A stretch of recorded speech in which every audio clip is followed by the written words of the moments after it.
Selamat berjumpa kembali di dalam layanan audio Sahabat Seperjalanan. Hari ini adalah hari Rabu 14 September 2022. Tema renungan saat teduh kita dengan judul Mundur Bukanlah Kalah.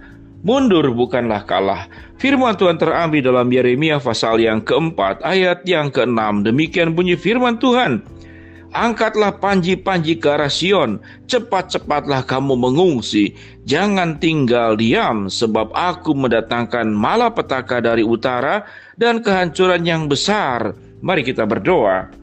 Bapa yang di dalam sorga, kami bersyukur ada banyak kebenaran firman Tuhan yang memberikan pelajaran demi pelajaran, karena ada kuasa Allah yang lebih besar daripada kekuatan manusia. Dalam nama Tuhan Yesus kami berdoa, amin. Shalom sahabat seperjalanan yang dikasihi Tuhan. Dalam kitab Yeremia pasal keempat ayat yang keenam, apa yang firman Tuhan katakan? Angkatlah panji-panji ke arah Sion, cepat-cepatlah kamu mengungsi, jangan tinggal diam, sebab aku mendatangkan malapetaka dari utara dan kehancuran besar.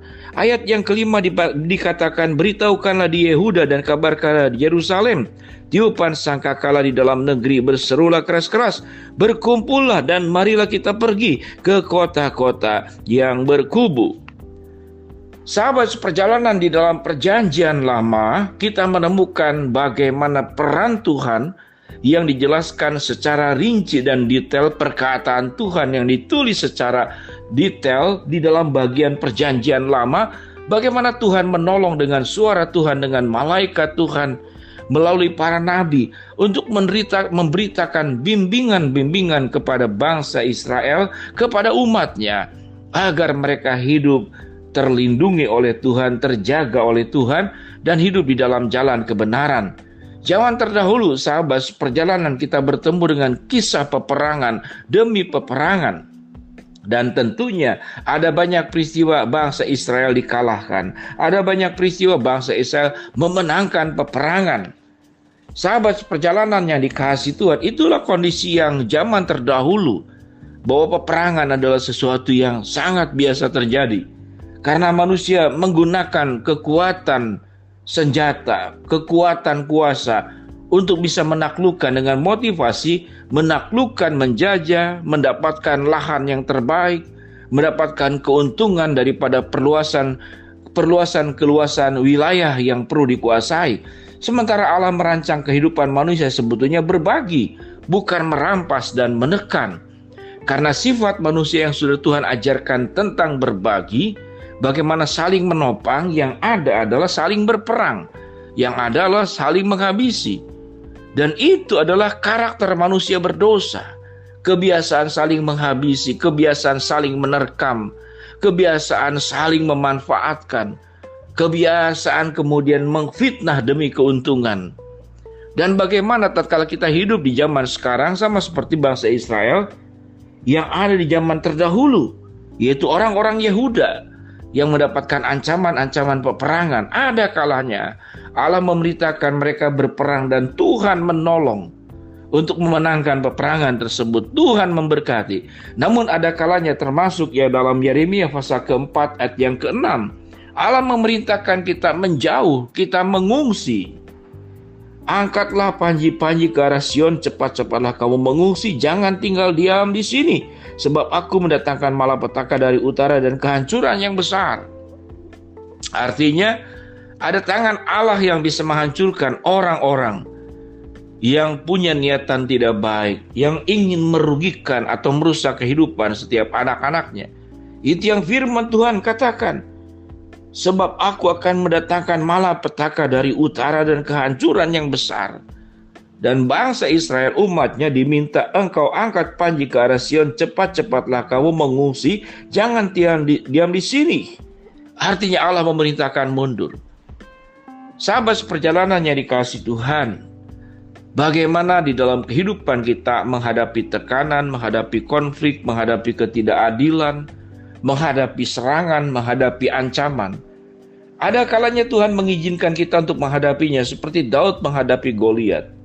Namun ada kalanya Tuhan meminta kita untuk mundur, dan Tuhan sendirilah yang secara langsung berhadapan. dengan pihak-pihak yang punya niat buruk dan niat jahat atas hidup kita, sahabat seperjalanan. Apakah sahabat seperjalanan punya pengalaman yang sama? Dan kemudian mengalami sebuah kendala, apakah harus dilawan atau tidak? Tatkala harus dihadapi, apakah ini benar atau salah? Bisa benar, bisa salah. Atau harus mundur dan membiarkan Tuhanlah yang bekerja di atas segala sesuatunya. Yang jelas sahabat seperjalanan, Tuhan bisa memberkati kita tatkala kita harus menghadapinya. Tuhan pun bisa memberkati kita dan memberikan kemenangan tatkala kita pun mengambil langkah untuk mundur kalau kita mendengar suara Tuhan seperti demikian. Sahabat seperjalanan yang dikasihi Tuhan, kalau kita sebagai tentara yang diangkat dalam sebuah negara, dan negara itu jelas adalah dalam kondisi yang ditekan, dirugikan, maka kita perlu pergi bertempur. Dan itu diizinkan karena pemerintah pun diangkat oleh Allah. Jadi peperangan bagi orang percaya ada etika Kristen yang berbeda. Bahwa orang percaya tidak boleh jadi tentara, tidak boleh katakan jadi pembasmi kejahatan. Tidak demikian, mereka adalah dalam sebuah kesadaran penuh, kepekaan kepada Allah. Mereka adalah alat-alat di tangan Tuhan untuk menegakkan hukum, untuk menahan orang-orang dengan niatan yang tidak baik. Bagaimana dengan kehidupan kita? Kehidupan kita pun demikian. Sebagai masyarakat sipil, khususnya di Indonesia, kita tidak diizinkan punya senjata tajam. Namun di negara-negara tertentu diizinkan, khususnya di Amerika diizinkan. Dalam rangka apa? Bukan untuk menyerang, dalam rangka mempertahankan diri dari kejahatan. Karena polisi tidak serta-merta bisa katakanlah melindungimu kalau ada ancaman yang mendadak. Tidak bisa serta-merta dalam waktu hitungan beberapa detik, tidak akan bisa polisi datang. Dan engkau akan menjadi pribadi orang yang langsung melindungi dirimu sendiri, yaitu dirimu. Artinya memang kita berhak untuk menghadapi ancaman, Tuhan mengizinkan. Namun ada kalanya sebagaimana dalam kitab Yeremia yang kita baca tadi. Allah meminta untuk mengungsi, Allah meminta kita untuk mundur. Allah meminta untuk cepat-cepat meninggalkan tempat-tempat pertempuran tersebut. Sehingga sahabat seperjalanan dibutuhkan hikmat.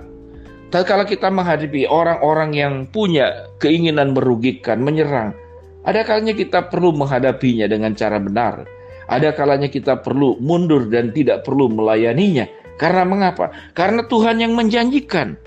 Sebab aku yang akan menghadapi mereka dan mendatangkan malapetaka dari utara dan kehancuran yang besar.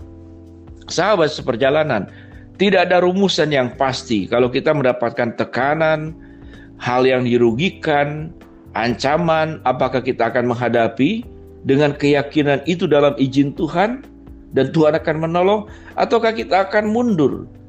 Namun yang jelas mundur bukanlah kalah, namun mundur berarti kita sedang menyerahkan penghakiman, peperangan, menghadapi berbagai macam tekanan dari tangan kita kepada tangan Tuhan. Tapi kalaupun kita diminta untuk menghadapinya, maka ada tangan Tuhan yang menguatkan tanganmu, menguatkan kakimu, dan memberikan keberanian kepadamu untuk menghadapinya. Pada akhirnya, baik mundur maupun maju, maka kita harus hadapi bukan atas nama keinginan pribadi, namun di dalam izin Tuhan dan di dalam kebenaran. Sahabat seperjalanan, mari kita belajar hidup semakin bijaksana. Kapan kita harus menghadapi hal-hal yang buruk, dan kapan kita perlu punya kepekaan untuk mundur dan membiarkan Tuhan yang menghadapinya dengan tangan Tuhan yang luar biasa dan menyelesaikannya. Biar sahabat seperjalanan untuk menolong terus hidup kita semakin baik bersama dengan Tuhan. Mari kita berdoa.